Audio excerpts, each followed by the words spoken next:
This is my major project. It's called AVO. It's a maintenance-free fish tank. It came about through user research. I was going into people's houses, looking at how they keep fish, what sort of fish they keep, and problems they have with fish keeping. And one of the main problems was people just don't like changing the water. So through research into technology, I've come up with a filter system, which means that the water doesn't need changing. The filter system, the main component is this filter media. It's called K1 filter media. It allows lots of bacteria to build up in it because it's got such a large surface area, and it's also got neutral buoyancy, which means strong bacteria can build up in it when waters move through it. Some of the main features of the tank are pots, which the plants are planted in and then placed in the tank. There's 5 of these. This allows you to plant the plants and maintain them outside the tank and then put them in, which makes it a lot easier. There's also a heater cable which heats underneath the plants and creates convection currents, which draws all the nutrients into the roots. And another main feature would be the lighting. It's plant-specific LED lighting, which allows the plants to really photosynthesize and grow really strong and prevents algae from developing in the tank. If I was going to develop this project further, I'd get this top section hand blown in glass and get the rest of the parts probably rapid prototyped. I'd be able to do more thorough ergonomic testing. I'd be able to do further user research, user testing get it running for 3 to 6 months and check that it really does work. My project is a self-sustaining habitat for exotic pets. It works through combining several different components to create an artificial ecosystem, and it does this by use of various heating techniques, lighting, and humidity, so you can generate any sort of ecosystem within this box, be it a desert habitat, a rainforest habitat, or temperate woodland, anything at all. I've had a bit of experience with animals in the past, but there are a lot of people that are new to keeping more exotic animals beyond, say, frogs and corn snakes like this one. But there's quite a lot of complex features that come in with keeping an exotic animal, such as more demanding humidity and temperature requirements. So by creating a product where it manages the ecosystem itself with minimal user interface, it would open up the market to people that hadn't or wouldn't otherwise keep an exotic animal. In the prototype itself, I have 3 switches which select desert, rainforest or woodland habitats. What it will do is adjust the lighting setup to include the UV lamps, the moonlight lamps for nighttime, which also generate heat, and then there are 3 halogen spot lamps which generate basking spots for any desert animals. For example, in this habitat there's an ultrasonic humidifier at the back with a water reservoir which generates humidity to create woodland atmospheres, and heat mats underneath the substrate here at the bottom. All of the components can be bought individually and then assembled by hand, so in order to mass manufacture this in larger numbers, I'd have to look at the placement of the components and the costings of the materials and structure of the overall product. This is my major project, and it's a beach life-saving watercraft. So it's a one-man launch watercraft for a beach lifeguard to chuck in the water and get out to a casualty as soon as possible. I came up with the idea for the project through looking at existing beach life-saving equipment, and I found that existing equipment was quite outdated and very traditional, and I found a market opportunity in between flotation devices and powered rescue crafts. So this product would fit nicely as an alternative rescue method to a jet ski, which say takes 2 to 3 people to launch and a little bit longer. So it's all about speed of rescue and conserving the lifeguard's energy with a bit of motor assistance as well. The features of the product are an electric propeller motor, which provides swimming assistance for the lifeguard, and also when they've got the casualty on top, and the design of the shape provides good water placement and buoyancy for the casualty and the lifeguards. Features, there's a handheld throttle so that the lifeguard can hold the watercraft anywhere they like, depending on where the casualties sit in or lying if they're unconscious. And the throttle is sprung loaded so that if the lifeguard was to take their hands off, then the power would just stop immediately for safety.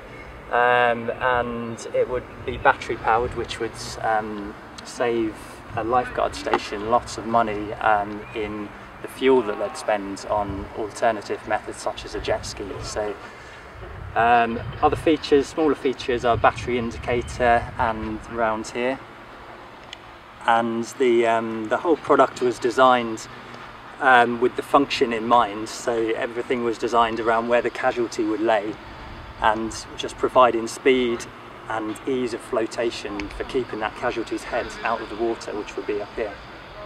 And I would take the design further by looking at a more powerful motor, perhaps even an impeller motor rather than a propeller motor, and also scaling it up slightly to provide even more buoyancy and reducing the number of parts to save the cost, to make the product a little bit cheaper for lifeguard stations, which often don't have much money to spend on luxuries. This is my major project. It was kind of born, I suppose. I got the idea when I was sat in an airport and an airport clerk informed me that I was going to have to pay £80 to put my standard board onto the plane, which when I was on a budget holiday with a load of mates, just that doubles the price of the holiday. And I thought there's got to be a better way of doing this. So this is where this concept was kind of born. A kiteboard that splits in half and folds up, so you can put it in a standard suitcase and it make it a lot easier getting it to the beach and putting it in a car. I took kind of the basic concept of a kiteboard folding in half, ideated loads of kind of hinging mechanisms, folding mechanisms, trying to find one that was that gave me the usability that I needed of the complete fold flat functionality, but without compromising functionality, obviously. So this kind of hinge mechanism here was born, which consists of two T-sections which sit inside the structure that, as you pull the board apart, slide, allowing the kind of central hinge to be revealed, allowing the board to fold in half then, like this. So, and I think, yeah, that's how it works. Key features are the central folding mechanism, these locator pins which give kind of a higher strength in the centre, because that's where most of the stress goes when you're riding. The other things are the quick release bindings, so these pop off, which conventionally they're just attached with bolts to allow you to strip the board really quickly, so you can pack it up, so you can go from a complete board ready to ride, completely stripped, ready to go in the car or go in the case within kind of 2 or 3 minutes. And then there's the kind of central locking mechanism, which is how the board's secured together, which works like this. Then that's secure, ready to ride. Obviously put the other binding on and you can ride, ready to go.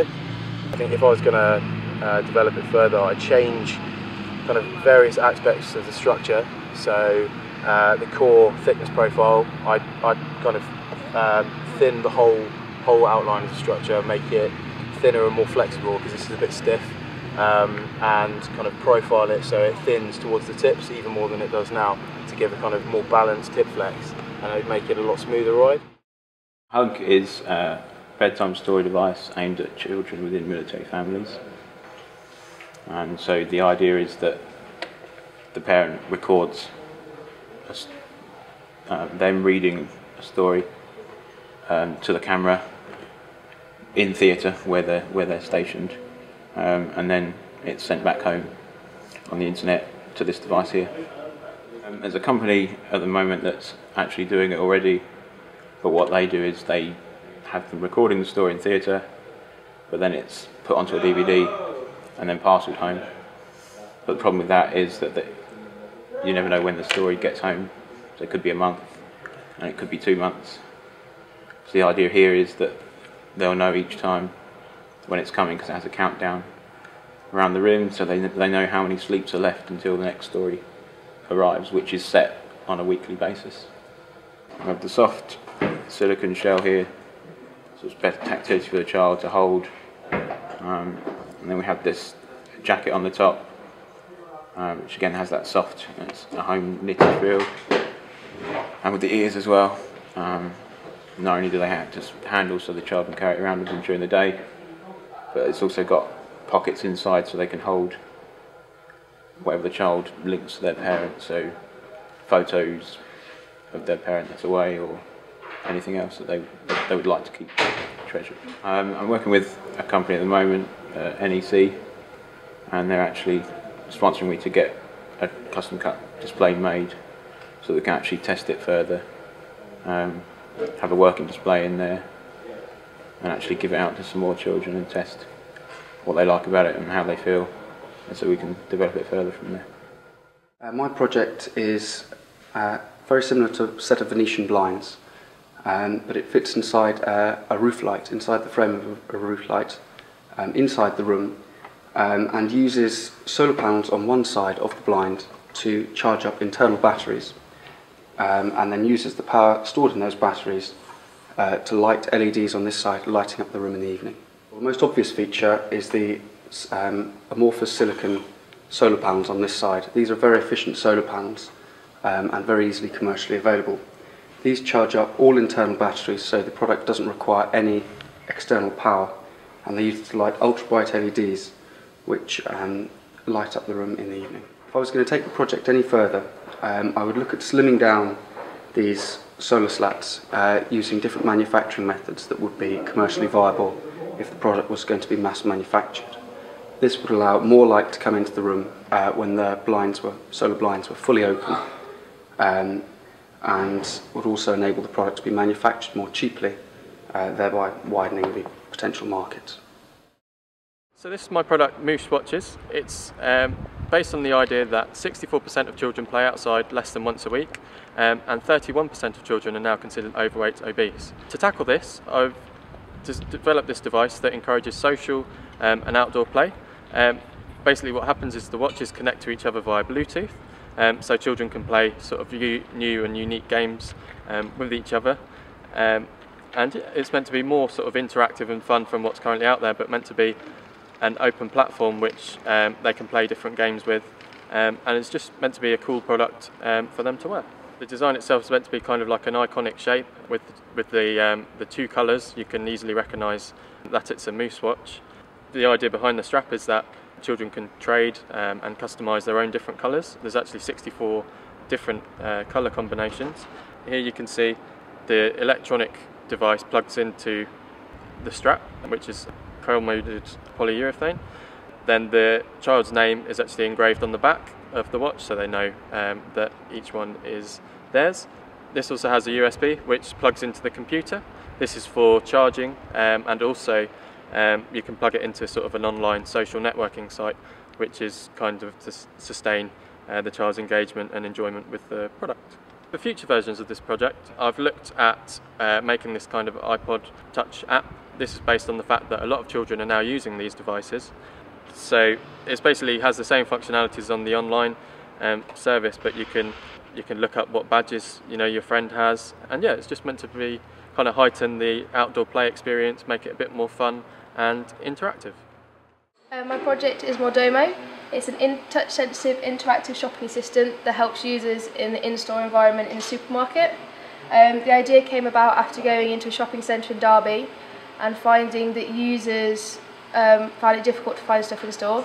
I then did some user testing and found that most people found the supermarket environment the most hassle for finding objects. So this is where the product came about, that it would help users within that environment. The main aspects of the product are the functionality, which as you can see on the screen, there's a number of different aspects. There's a quick finder, which allows users to find single items within the store very quickly. There's a route planner, which when you upload a personalised shopping list through either a memory stick or a mobile phone Bluetooth, you can then do a route planner where you can do two different types of shopping. You upload your shopping list, Bluetooth, go, and you go to your route planner. Then you have a live function, which all your different items on your shopping list are shown throughout the store, and then you can easily find them around the store. The second one is quickest route, so you've got all your items and it plots a route for you to have the fastest time around the store. And also that there is, if I go back to homepage, a recipe guide to any recipes that are on the television, or your favourite recipes. You can find all the ingredients and then find those within the store as well. And then also all the available offers within the store.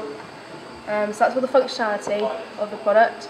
The actual physical aspects of the product is that there's a lot of ergonomics designed into the product, with the shape of the handles, the shape of the grip, the overall size of the product. Also the screen size has been tested for all the different users, so it can fit as many people as possible. It's got a very easy system to be able to change the viewing angle so it can accommodate all the different people. There's easy accessibility for different ports and the on-off switches, which are all on the top of the product. If I was going to take the project further, some of this has already been done through commercial development. I created a rapid prototype of the product. This included any changes due to the final evaluation, and this included all different aspects for injection moulded. The product would be dual shot injection moulded, and the main casing made out of 4 parts: the top, the sides and the bottom. And obviously the material to be user friendly would be a soft, flexible material to increase the grip for users. This is the first stage to commercially manufacturing the product.